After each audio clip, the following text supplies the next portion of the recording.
It was Friday, May 26, 2023, when Spencer Pearson stood in front of his family's $1.5 million, 5-bedroom, 4-bathroom, more than 4,600 square foot Ponte Vedra home, celebrating his graduation from high school. It was only 8 days later, on Saturday, June 3rd, when Spencer allegedly attacked his ex-girlfriend, Madison Schemitz, a 17-year-old star athlete in her own right, a rising softball player in high school. The 6'2", 185-pound Spencer had apparently followed his ex-girlfriend and her mother and friends into Mr. Chubby's wings, where they were eating, but as soon as they saw Spencer, they knew something was wrong. They got up, attempted to leave, and Spencer followed them and would go on to attack his ex-girlfriend, her mother, and even another man who heroically attempted to save Madison's life by knocking Spencer off of her. She's like my soulmate, as a sister, per se, as a friend. Then I saw a boy get up that had the same school logo on it. And I was like, oh, there's a kid that must, go to the same school.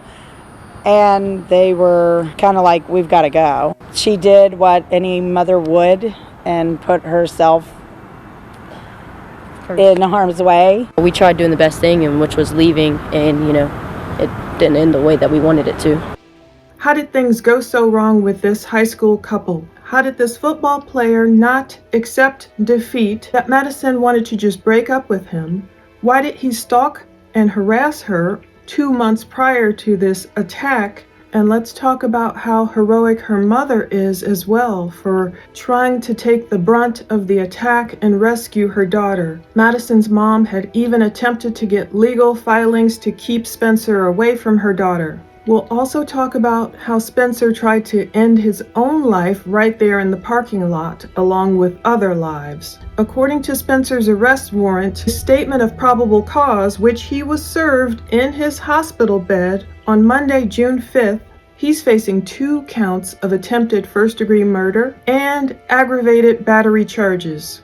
So the arrest warrant says it was Saturday, June 3rd, around 4:30, when the St. Johns County Sheriff's Communication Center started getting a bunch of 911 calls. They were advising that the male suspect, now the defendant, known as Spencer Pearson, had stabbed several victims in the parking lot of Mr. Chubby's wings. The complainants also said that Spencer immediately started steadily cutting his own throat in an effort to do away with himself. Today is Tuesday, June 6th. As I record this, at this current time, no one has passed away. I pray no one does, although certain people are in serious or critical condition. When the St. John County's fire and rescue deputies responded to the scene, they discovered 3 victims with stab wounds. Actually, it should be 4 victims, because it was Madison, her mother, as well as the hero Kennedy we're going to talk about, who intervened, but also the defendant as well. He had stab wounds.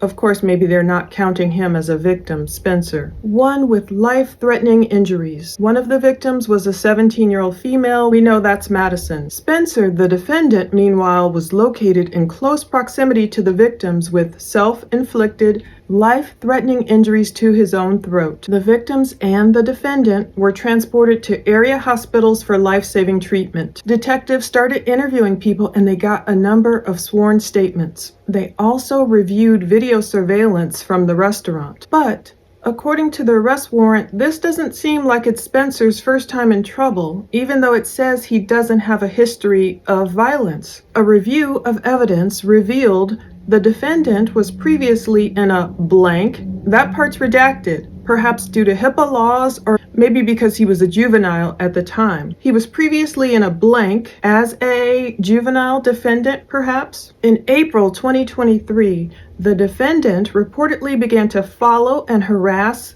the juvenile victim. So as early as April, Spencer was following and harassing Madison, his ex-girlfriend, obviously, not willing to just take no for an answer and just be friends or nothing at all and leave the girl alone. On Saturday, June 3rd, that's when Madison, the juvenile victim, and her mom met friends at the restaurant, and they observed Spencer seated at a nearby table. Not only was this Spencer so bold as to not accept Madison's no, her breakup desires, he was so bold as to follow them to a restaurant. Madison, her mom, and friends sit at a nearby table and apparently make his presence known, with her mom there as well. As soon as they saw Spencer, they got up and left. They were trying to avoid a confrontation. The arrest warrant says approximately 20 seconds after leaving the restaurant, the defendant was observed charging towards the juvenile victim and her mother as they walked toward their vehicle. The heartbreaking part,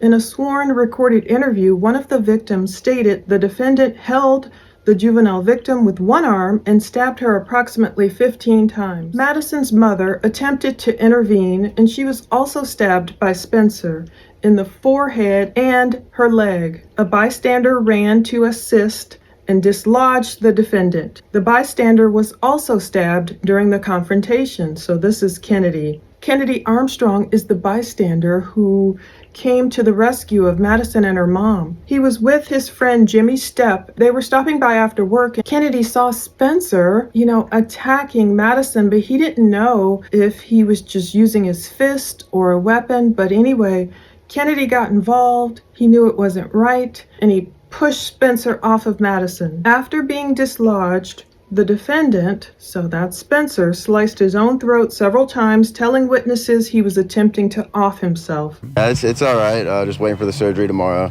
get it all fixed up. They're just gonna have to connect some nerves back, fix my artery, and then hopefully fix up all the other scarring. How are you feeling? Your arm looks rough right now. I'm kind of putting it out of the way. I've just been thinking about the family the whole time, but my hand's my hand. Me and my buddy Jimmy Stepp, who is a big help in this entire situation, shout out to him big time. Sure.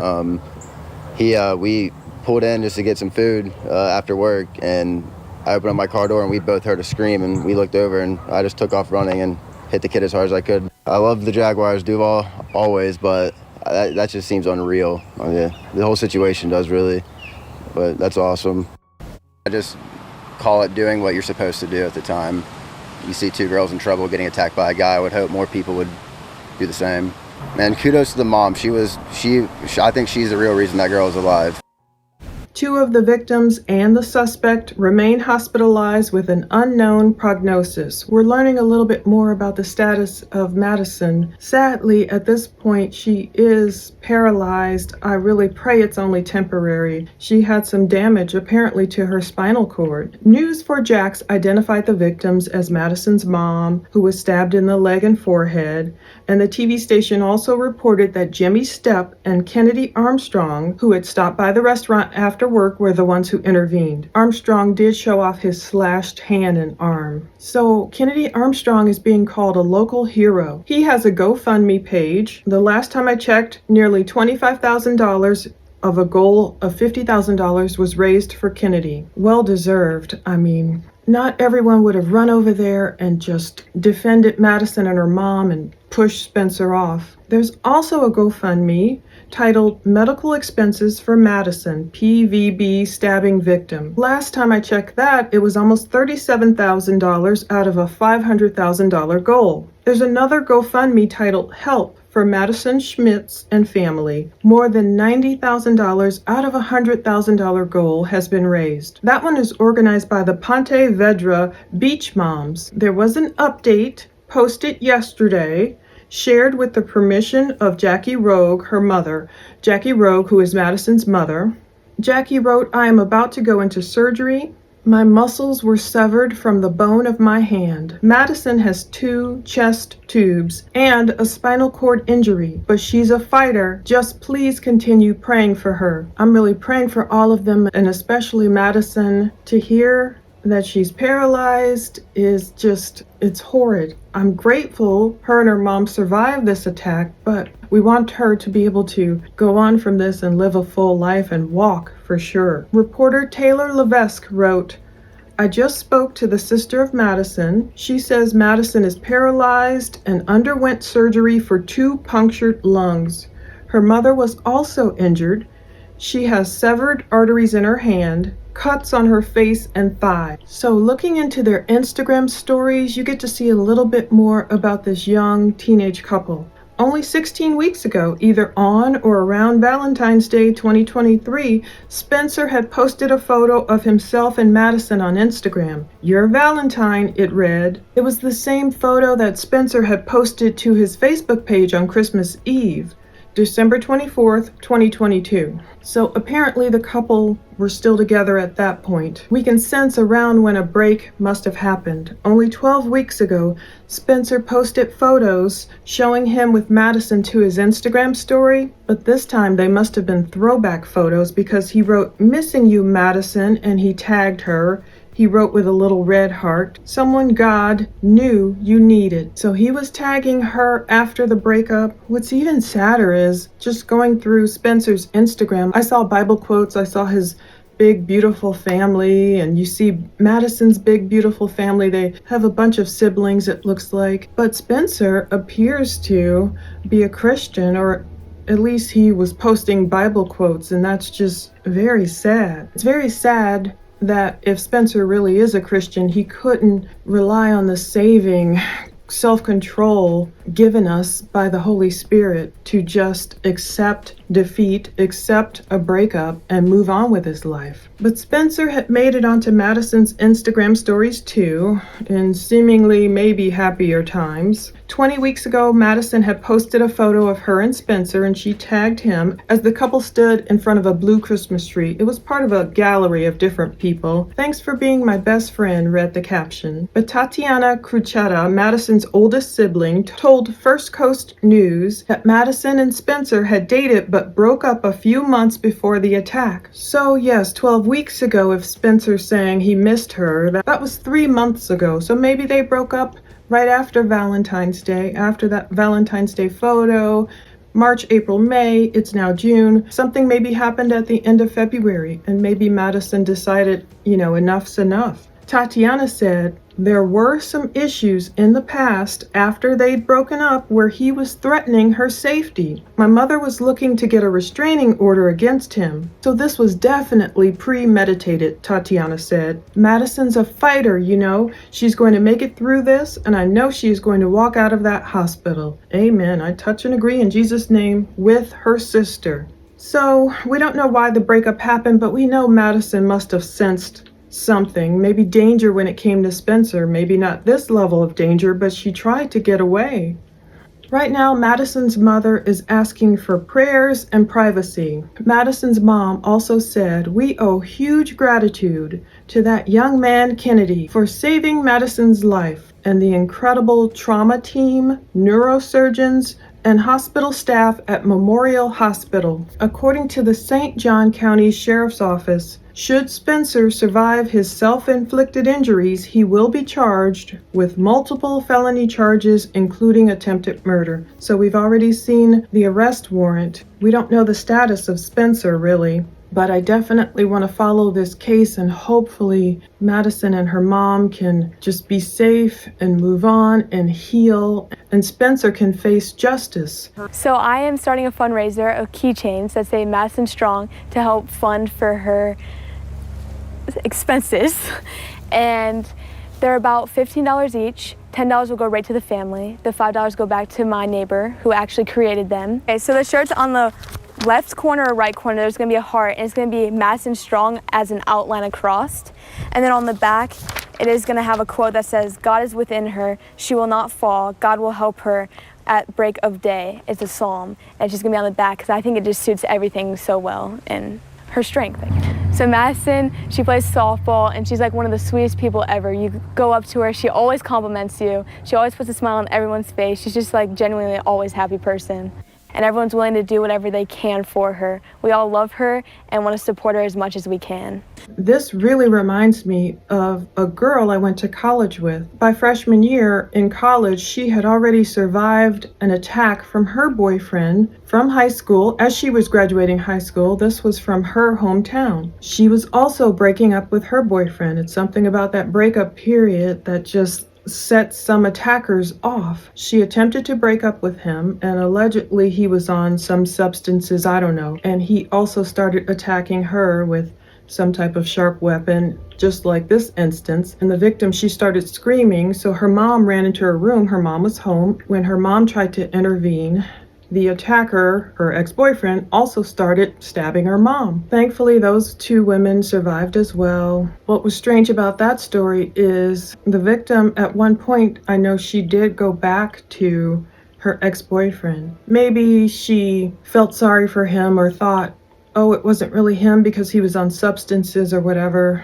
I don't know how that turned out. Ultimately, hopefully, she got away from him. Hopefully, she got her justice. But these DV cases can be so tricky and scary. It looks like Spencer had it all. Beautiful family, from what we can tell. A beautiful home, a beautiful family. You just never know. Of course, maybe it was very hurtful for him to have Madison break up with him, but he could have used it as a lesson to go take anger management classes or whatever was going on before as a juvenile defendant. There must have been some issues with Spencer. Maybe Madison didn't even know, but maybe she got, of course, inklings that this guy is dangerous. I wish Spencer could have relied on faith and just moved forward. There's something about times when a person's graduating, sometimes from high school or college, and maybe Spencer had it in his mind. Who knows if he was going off to college or, I don't know what he had in his mind, but sometimes people, they feel like they can't take the breakup. They start listening to lies of the enemies, like, if I can't have you, no one will, and all those stupid things, where if Spencer would have listened to the voice of truth and taken self-control, and it's okay to be hurt, and it's okay to be dumped. We all get dumped and we survive. And he could have gone on to college or a career or whatever he was planning to do and let Madison live her life and just meet someone else. It's a learning lesson to anyone out there, male or female, who gets dumped and they start having the inkling of following people. Another thing I'll tell on myself too. In college, yes, I was dumped by this guy who I had been seeing, and I had in my mind, we'll be together one day and we'll be married and blah, blah, blah, blah, blah. Yeah, he broke up with me. And then one day I just so happened to be driving somewhere on college campus, and whose car do I see in front of me? His car, and he's with probably the new girlfriend. And I'm just driving, and all of a sudden I see them turn off in another direction. And just for that split second, that stalker vibe in you wants to say, I wonder where they're going. But no, I let them turn that way. And I went on up that hill like I literally drove onto higher ground. You take the high road, yeah, you might be silly and do some silly things like me calling him to return his laundry basket. Who cares? I should have tossed it out the window, But I drove up to higher ground and just let him go on about his life. That's the lesson I wish Spencer or anyone else who's been broken up with could take to heart. You will meet someone else. You don't need to follow or stalk anyone. The person who is out there for you is out there for you. Just leave your ex alone and move on. And like they say, living well is the best revenge. I wish Spencer could have done that. But now his life, if he lives, will be one where if he's found guilty, will face a bunch of jail time. His poor family, they probably had no inkling he was going to do this, allegedly. And Madison and her mom will hopefully make full recoveries. But of course, it's still such a setback. It's such trauma. It's such a horrible event that didn't have to happen. Ephesians 3:17 through 19. So that Christ may dwell in your hearts through faith. And I pray that you, being rooted and established in love, may have power, together with the Lord's holy people, to grasp how wide and long and high and deep is the love of Christ, and to know this love that surpasses knowledge, that you may be filled to the measure of all the fullness of God. Check the links below for more info to the case, and thanks for watching. I plan to keep up with this one as well. I'm praying Madison and her mom make a full recovery, and even Spencer too, so he can stand trial and face a judge for these charges. Thank you so much for watching.